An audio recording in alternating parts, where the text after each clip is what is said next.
Bago ka sumuko, pakinggan mo muna to. Sawang-sawa na ako sa ugali mo. Palagi na lang tayong nag-aaway, wala na bang bago?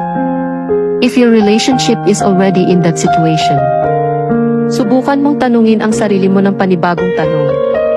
Kapag sumuko ako at nakakilala ng panibago, pagdadaanan kaya namin to?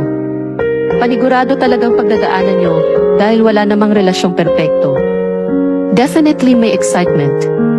Pero, what if dumating na din kayo sa point na puro away na lang? Hindi ba't ganun din? So bakit susuko? Bakit maghahanap ng iba? Kung pagdadaanan mo din yun sa iba. Diba?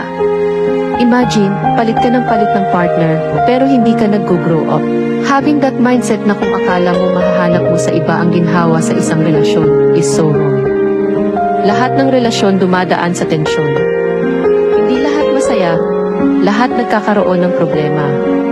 Pero, hindi dahilan yun para sumuko at maghanap ka ng iba. Minsan, kapag nagstay tayo sa isang tao, dun tayo mas natututo. And that's the reason to stay. Finding another person isn't the right choice. Finding the solution is the right action.